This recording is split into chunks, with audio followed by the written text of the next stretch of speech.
We're live with the magnificent Donna McCallum. Hello, my darling. Welcome. Hello, Tam. It's so wonderful to be here. Yippee! I'm so excited to chat to you about your business. Some of you may know Donna. She used to be known as the fairy godmother. If that sounds familiar, you can put two and two together. But two of the most significant things about Donna that I want to chat about today is that Donna is the longest standing original online business course creator as a South African in South Africa that I know of. Because you started your course-based business in 2009. Is that right, Donna? That's right. My first online program I ran in February 2009. My first Growing Wings program. It was a 12-week program, and what had happened was the year before, I have an incredible spiritual mentor, but he's also completely techie, hackerish kind of guy. He's like this combination of spiritual guru and hacker. And he said to me, you've got to be doing online programs. And there was this program that was selling at the time called Teaching Cells. And I had completely got into Ferris in 2008. I'd read the 4-hour work week, and I was like, that sounds amazing, only working 4 hours a week, even though I love my work and I was working a lot more, and I don't think I'll ever only work 4 hours a week. But I love the idea of automating, systematizing. And at the time, I was running a business. I'd started in 2005, and I was doing traditional workshops, seminars. Like, people would have to come to the workshop. And I was traveling around South Africa and doing workshops in the Cape and in Joburg. I was living in Joburg at the time, and Durban. And I'd also done workshops in the UK and the US. No, in fact, I did my US workshops in 2009 because I sold into my second Growing Wings program while I was in the US. Wow. But I'd done in Germany and the UK. And Simon sat down with me in October of 2008, and he was like, you've got to go online. This is the future. You've got to go online. And another business mentor of mine had said to me, you've got to move away from the bums on seats business model. It's just not a great business model. Like, you have to be in a room. You have to get 30 people, 50 people, 100 people into the room, each paying 200 Rand. Oh my goodness, you've got to pay venue fees and all of this stuff, travel. It's not a great model. You've got to change your business model. Because I was really grappling at the time with, like, how do I make this work? Yes. It wasn't a profitable business. It was a passion business. It was a love business. It was a purpose business. And what I'd started off teaching people, and why I was called the fairy godmother, was how to get clear on your dreams and goals and vision for your life, and then how to make it happen. What I was also realizing is that my shorter workshops were great, but students weren't able to consistently carry stuff through. Like, they would get inspired, they'd get excited, they'd go off into the world, but they needed more support. But how did I do that when they were all over? Sure. You know? Wow. And so for me, the online step was pretty easy to conceptualize in 2009 because I've always been marketing savvy and tech savvy, and the business that I'd run previously had been a marketing tech business.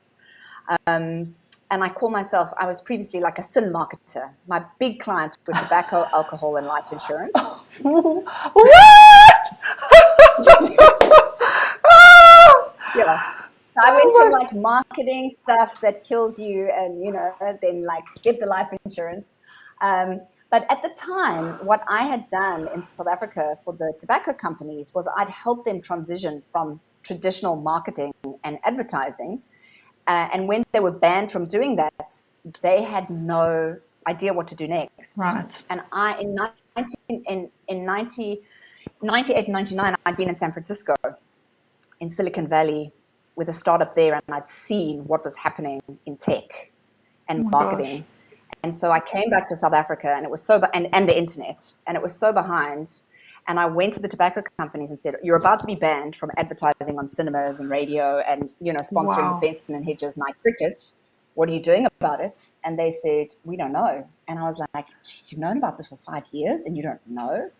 Jeez. And I said, here's some solutions. And it was all database marketing related, which in South Africa at the time was like completely like, what are you talking about? A revolution, yeah, like a total revolution. Listen, I want to just pause on there, and I want to just emphasize how advanced and ahead of the curve that was. Because if I think about myself in 2008, 2009, and I consider myself savvy, and I've been in training, just like you. I used to run training workshops.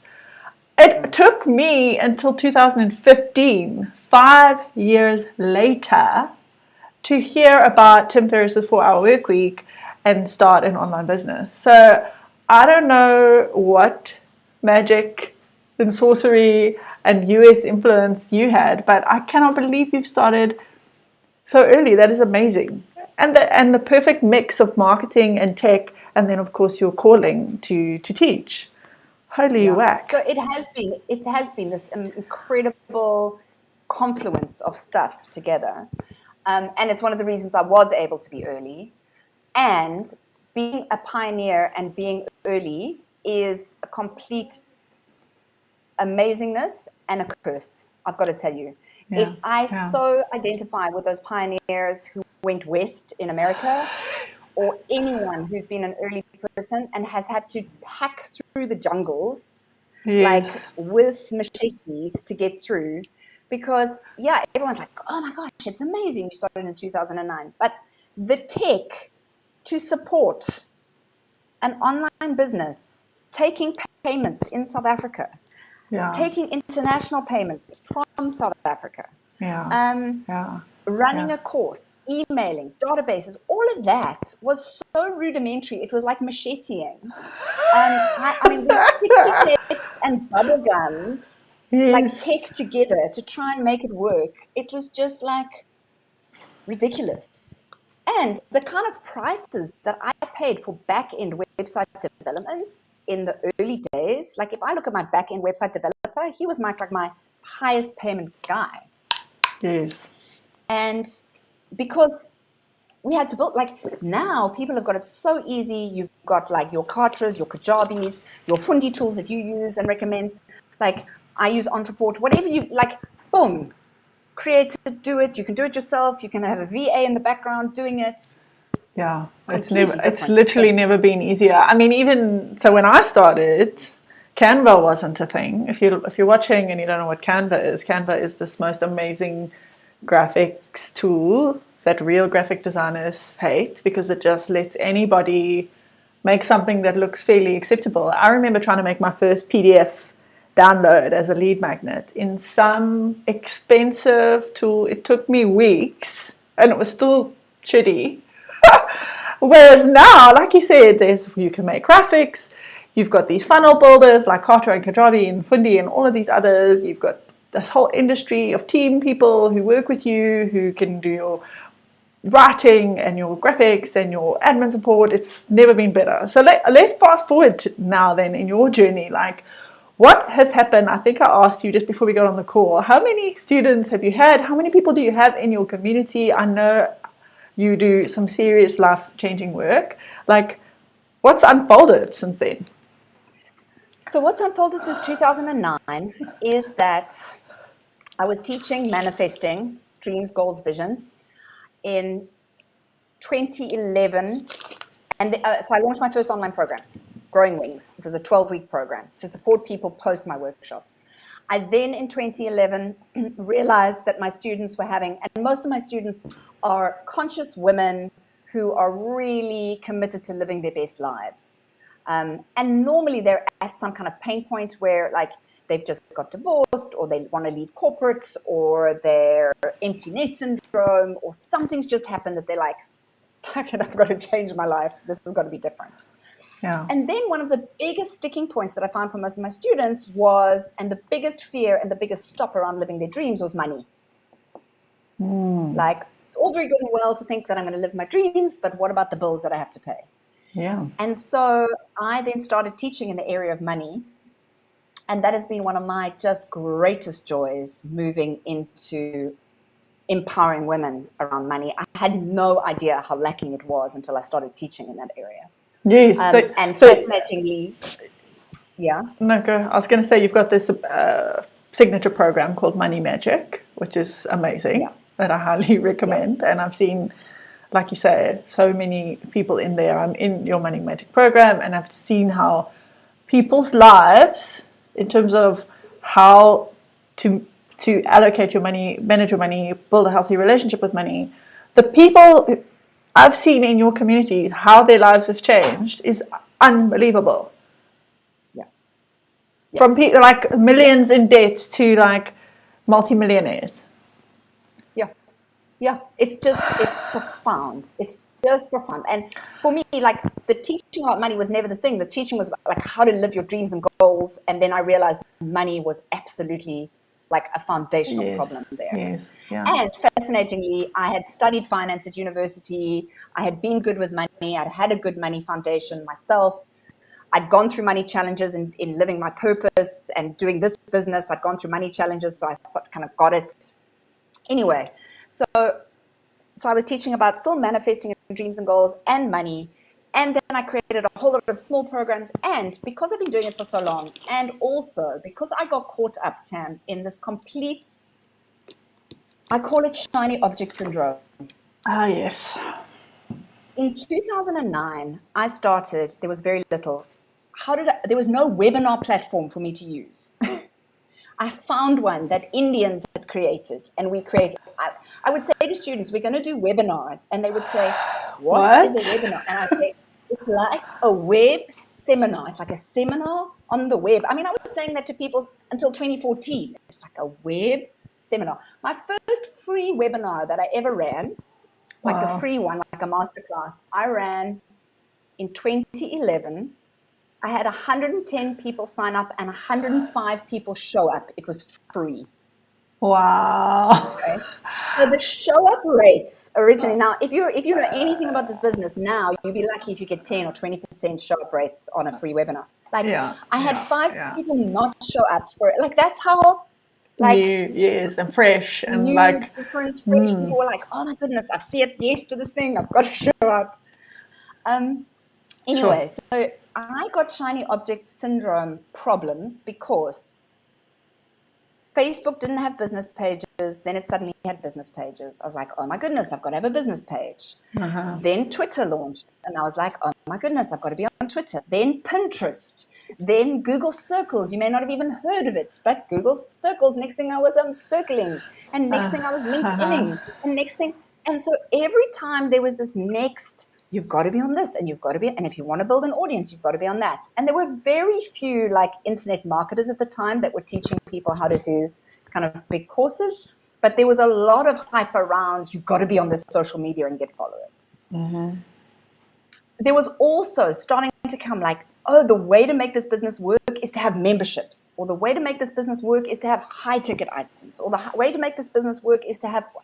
And so for me, I was just like, oh my goodness, what should I be doing? Should I be doing this? Should I be focusing on South African students? Should I be on international students? Facebook ads, how do I do that? And also, because it was so early, it was very hard to find people to work with who knew what they were talking about. Like in 2012, I started doing my first Facebook ads, and I hired a number of different Facebook ad experts, and I knew more than them.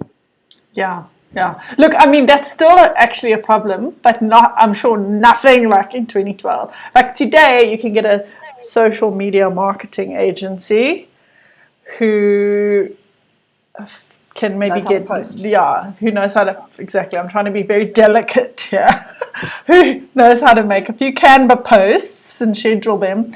But if you're trying to sell an online course or a digital product or a membership, they still don't have the foggiest clue. I've got so many stories about that, but I can only begin to imagine. I think I ran my first ad ever on Facebook in 2011. I used to have a PR agency. I don't know if you even know that. I found out there a few cool things about you on this call, like your sin marketing. And in 2011, I had a PR agency. I was head of the digital, and my business partner was head of traditional in Cape Town, and I was running ads for clients back then. And I learned already, like, this is not get in there, just do whatever you like stuff. This is serious, skilled stuff. And I'm sure you had that experience too. Sure. In 2012, I decided Google Ads and AdWords were the way to go. And I found a so-called expert agency who, like, I really thought that they were. And at the time, I put a budget of 40,000 Rand in. It was huge for me. But like, this is the way to go. Yeah. And I did it, and I got 0 results. And I remember crying and just thinking, like, what the hell? How the hell? Yeah. That's serious, especially back then. Yeah. And then? So the shiny object syndrome, I kind of got out of in 2018, 2019, when I was just like, no, I want to do what I'm good at. I want to do what I like. I want to use the platforms that I like. And very clearly, email has been the biggest driver of my business. And because I came out of a background where I was building databases for clients, I knew that email was going to be the biggest driver. And I'm so pleased that I knew that. And I would say to anyone, like, social media, great, but it doesn't matter how many freaking followers you have. You've got to have a database. You've got to have their email addresses, because that's what's going to drive your business. And certainly for me, that's what's driving my business. Well, everybody tells you that. And in fact, you're the third person I've spoken to in the last 48 hours. And you're the third person who said that. It's your email list. And that's the conventional wisdom. But if you're listening and you're only thinking about this industry, you're going to hear that, and you've got to believe that it's true. But as you know, I work one-on-one with people in a high-touch mentoring way, and it's a constant sickle to get people to build their email database. It's the kind of thing that compounds, and it takes time, right? So when you've got 200 people on your list, or 400 people on your list, or 500 people on this, you don't see the value, but then it turns into 1,000 and 5,000, and you could end up with 100,000 people on your list, like Warwick Kearns told me he has yesterday. And I was like, you see, it's true, it's genuine, it's actually true, but it's so hard to believe when you've got your auntie and your cousin responding to your emails only. So I'm so glad you shared that. And yeah, the email list is huge, and there have been years in my business where I didn't build it properly, correctly, well enough. In the last three years, I've really honed it, and particularly because my base has grown more and more internationally, and I've been really focused on that.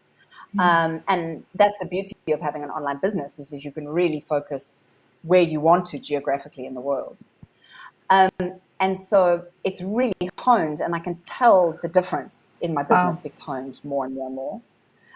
But the big thing for me is, the thing I've done most consistently is every week, without fail, since 2009, I've sent an email, basically. I mean, maybe there are like 4 or 5 weeks in those 14 years that I haven't. I send an email every week, and obviously during the times when I do invitations to my programs, I do more emailing. But I'm consistent. And what I see, some people have been on my database. The database system I use now, I've been using since the end of 2015, early 2016. I have maybe 5,000 people on my database now that were there longer than that. Wow. I have people joining my programs now, today, who say, geez, I've been following you for like over 10 years, and I've really wanted to do this program, and I'm doing it now. I have people, exactly. It's incredible. Exactly. Yeah. I have people who, now I've just done my 7 Levels of Abundance program. I'm running it now. I have 4 or 5 clients on there who I haven't seen in the last decade. They did programs with me before. They did workshops with me before. They're back, like 10 years later. Wow. And it's just like, for me, the beauty of my business is that I've just been consistent. My students know, and when they're ready to come back, they come back.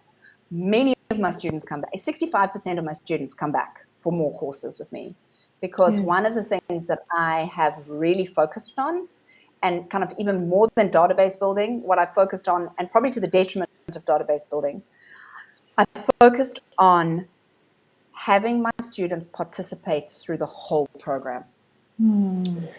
Now, if you think that having an online program is a quick, easy, passive income, internet marketing, I'm going to have an online business and make tons of money, and so many people are going to buy my course, etc. No. There are loads of people selling that. It's the get rich quick, what stuff. Yeah. And what like really upsets me about people who are teaching marketing online programs is that they don't teach you how to create online programs that really create transformation for your students and get your students from A to Z. Because you know how many programs you've done, Tam, I've done, anyone's done, and now most people watching this have done an online program, and you start, and for the first 2 weeks you're engaged, and thereafter you're gone. And so for me, one of the hugest things that I've been building and build into is consistently getting my students to stay engaged, stay participative. Because if they go through the whole program and they do the exercises, they get the results. Yeah. And so I've just finished one of my Money Magic programs recently, and 75% of the people who started the program ended the program. Those are great numbers. Yeah. 75% shop rate on my last webinar. Yeah. I mean, you are raising such an important point, and if somebody's listening who's tapped into this industry, it's going to hit home. And if you don't know anything about this industry, this is going to be surprising for you. But there are a lot of people who sell programs and don't give a hootie toot toots if you even do them. And I think the industry standard is like less than 10% completion. Yes, it is. So as someone who's got their roots in training, so besides all the other fun businesses I've had over the years, like cafes and PR agencies and things, my most consistent route on schools is training. I'm a trainer. That's my heritage. I started teaching in 2002, and I've been a teacher in some way, shape or form to adults since then. So like 20 years worth of teaching. And my pivot from corporate training into the online space was as a trainer. I was like, should I train? I want to find out how to sell it. So I had to learn the marketing stuff. But I was already a trainer. And what I discovered in this online marketing space is that it's a bunch of marketers who don't have any skills how to train and facilitate, especially facilitate. And so that pissed me off for a long time, frankly, and it held me back from even getting in the space. But now I realize, well, how can I help people with that, right? It took a long time. You and I have known each other. Donna, you and I met in 2016, maybe 2017? Yeah. As industry colleagues. And it's taken me a long time to wrap my head around that I can actually help in this space, course creator space. So I hear you that if you are getting 70% show up rates on your program calls, you're the real deal. You are putting in the work. The final program calls, not the beginning ones. Not the first one. Final one. Yeah. That's serious. That's serious stuff. Yeah, and what a privilege that your students have to be working with you. Yeah, but it's also one of the reasons why students keep coming back. Yeah. I got results in Donna's program, and I'm wanting anyone who wants to get into this business and hear this to know this. You're not going to build a business from creating one course and selling it to people who then don't end up doing it. You're going to create a business, and then if you create other courses or masterminds or other things on top of it, people are going to say, oh my goodness, she transformed my life. She made a difference to my life. I will go and do it. Yeah. You've got to actually care. You've got to care about the people. So that's an important thing about a course-based business, no matter what you're teaching, right? Whether you're teaching how to start an Airbnb or how to set up a funnel or crocheting. I was chatting with someone in my support ticket this morning for Fundy Tools about a crochet teaching business. I'm like, sure, you can teach anything, but obviously you've got to give a shit, to quote a lean girl yesterday. She's like, you've got to give a shit about your audience. I'm like, yes, you do. You've got to. So that's very important. Yeah. And really, really, really care. Really. And so now you've had thousands of students in your free and paid programs. And one of the points... I think my database is about 25,000 at the moment, Wow. but I scrub it regularly. And so if I look, and this database system I've been using since early 2016, late 2015, and I can see the number that it gives. It gives a sequential number, and I'm on like 48,000. So I've had 48,000 people since 2015 go through, some have unsubscribed, some, etc. And I'm not sure how many between 2009 and 2015. It's amazing. It's amazing, from all over the world. Like, amazing. That is incredible. And so something that's also important that you mentioned, so obviously you are South African. Yay, South Africa. Yeah. And for a long time you were based in South Africa running your business, and you are currently based in Portugal teaching people all over the world as a South African. Yes. Whoop, yes. Whoop, whoop. So I was in South Africa, and I did have an international base, but it was small. It was maybe 10, 15, 20, maybe kind of maximum 20%. I had tried a number of times to really kind of grow that in different ways. I don't know whether it was a mindset thing, that when I was in South Africa, it was just more tricky. I don't know whether it was a Facebook ads thing, that I had to get my mind around paying a lot more for international clients. I'm not quite sure what it was, but coming and suddenly being based in Europe, I'm not sure if it was energetic, but it definitely shifted the way like my database is growing.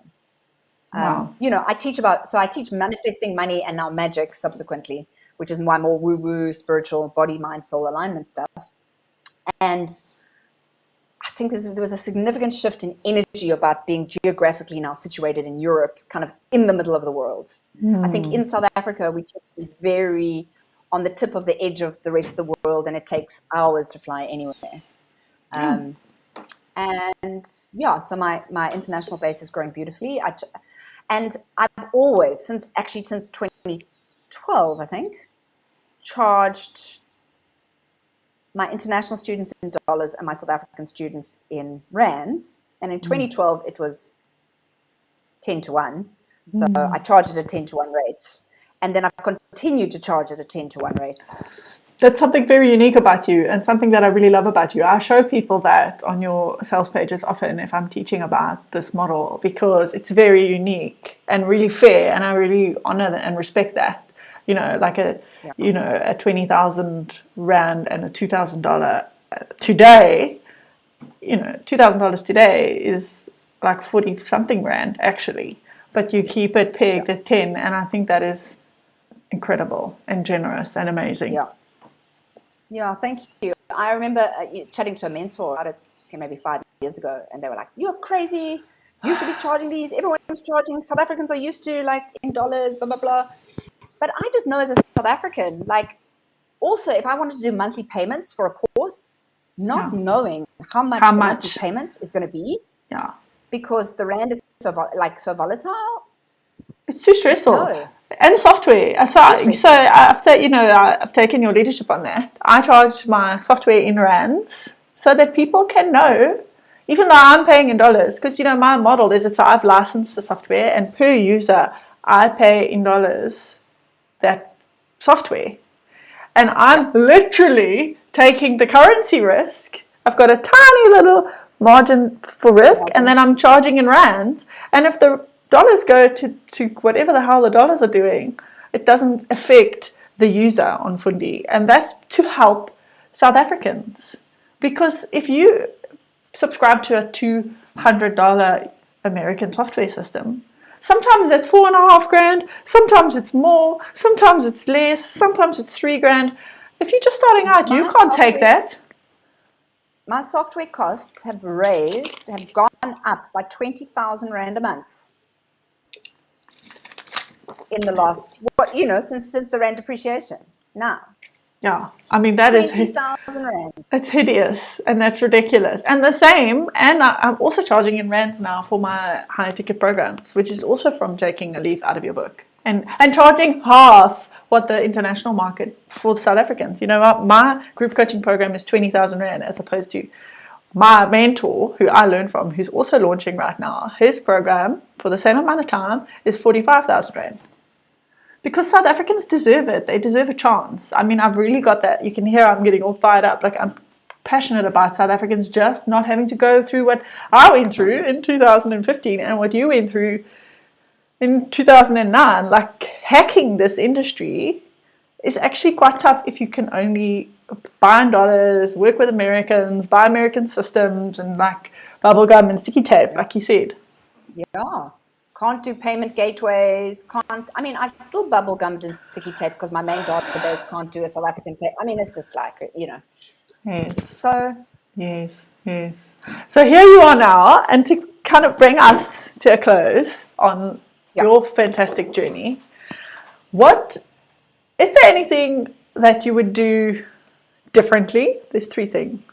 What's been your favorite part, and what's been your I wish that didn't happen part as your three closing ideas? So what I would do differently is I wouldn't have followed the shiny objects. I would have got really clear on what stuff I loved doing, and I would have just done more of that.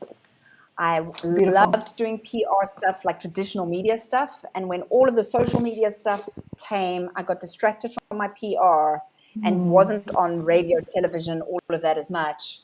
And that really was a massive driver of my business in the beginning. So I would have done way more of, like, I love to write. I like Facebook, I understand. I wouldn't have bothered with Pinterest, LinkedIn, Twitter, like none of it. Instagram, even, like, just do what you know and what you like and what you love. I would have also focused even more on database building and funnel building and lead generation around email addresses. My favorite part of this whole thing is the freedom and the kind of sense of complete creative autonomy that I have, freedom, ability to create my own life days. I mean, from 2011, I started living as a digital nomad, again, quite early, as digital nomads go. So I was living in Joburg. I would spend winters away. I went to the Dominican Republic. I was there for 3 months. I learned how to surf. The next year I was in Europe. The next year, and people were like, how are you doing this? And I was like, I run an online business, like, of course. And so, the freedom I've been able to create through this, even just being able to move to Portugal and not even have to think about my business as a consideration in that. I also became a mom late in life, a couple of years ago, which is how one of the biggest things you and I have connected on. And I was 44 when I had Luke, and it was just very clear to me, I want to be a present mom. And so suddenly my hours, I was working 8 hours a day, and now I work between 4 to 5 hours a day. That's it. Like, afternoons I spend with my son, and I can do that. And it hasn't caused much of a blip in my business at all. In fact, my business this year is growing beautifully, regardless of that. And creatively, I've been able to teach manifesting, and then grow into money, and then grow into magic, and then create new courses as my own fascination, curiosity develops. I get to create more and take my students along on the journey with me, which is just a friend of mine. I had a lovely beach day with him. He was here in Portugal, and he's been through the whole version. We were housemates in 2009, so he was like really there when I was, crying my eyes up because the webinar tech wasn't working and all of these things. And he said to me, like, he's an entrepreneur, and he's been through an iteration of like 3 different businesses, like, since then. And he said to me, like, aren't you bored? Like, you've been doing this for so long. Aren't you bored with your business? And I just said, absolutely not. Like, I get to create and recreate it all the time. And when I Yes. do get bored with programs or feel like the energy's run out, I stop running them. Yes, yeah. I mean, you just recently in the last year had the most magnificent rebrand. I mean, I remember looking at your website. Like, you can't. I also feel like that. How can you get bored of that? There's just so much to do. There's new things to make. There's new people to meet who come into your world. There's new students. There's a new time to be running the program with like the current zeitgeist. I'm just like, New energy. yeah, it's for me, it's genuinely the best business model in the world. I often meet people and I can't understand why not everyone wants to try and create a business that has all that stuff you just described. It's so unbelievable. It almost feels unfair that it can happen, but we happen to pop out on the planet at a time when the tech exists, the ability exists to live your life that way. It's unbelievable, actually. Yeah. For me, it's just so well timed because I am a freedom lover. I am a creative expression person. I am a pioneer. I am a teacher, like included in my journey, inspirer, visionary. So for me, it's just been like a no-brainer. Yeah, I mean, I can't understand why most people haven't done it sooner.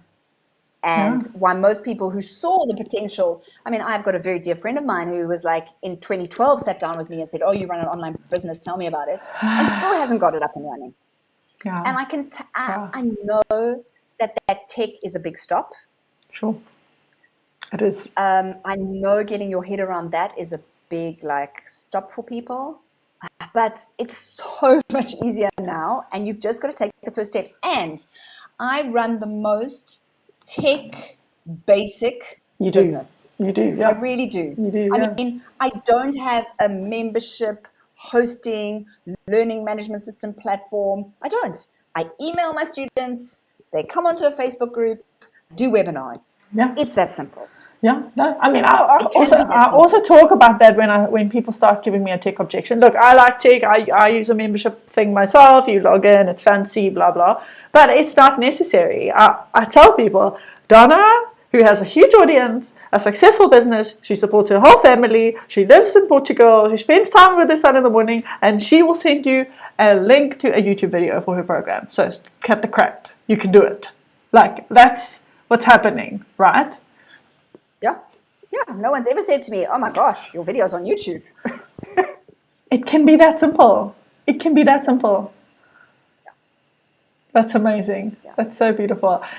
It's been so wonderful to hear there's so many things that came out on this call that I didn't know about your journey, and I really want to thank you for sharing that. But I love how you just spoke at the end around what the business model means for you, because it's almost easy to take that for granted if you're in that space. Like, I don't think I've stopped and emphasized what I actually mean when I say the freedom to, yes, you have to work. There's work, obviously. You've got to email your list. You've got to build your programs. You've got to deliver on what you sell. But you can literally do it from anywhere. And if that's important to you, it's enough of a reason to consider, how can I build a community and what can I teach? I mean, I've got a studio because I like it, but it's at the beach in front of my favorite hotel in a beach town, and then I'm sometimes in the bush and then I'm at home, and I just set up 3 Airbnbs and didn't do anything with this business for 3 weeks because of that freedom and flexibility. I mean, that's amazing. That's amazing. Next year I'll be in South Africa for 10 weeks. Why? Yeah. Because I can, and because I love it. And of course I'm going to be back in South Africa for summer and miss European winter. Like, of course, that's one of the things that I love doing. Yes. And running your magnificent retreats, and because you can. So I really thank you for bringing that up. Like the taken for granted reason why somebody would want to start. So as your last thing, what would you say to someone who's thinking about starting? Like, what's your closing tip?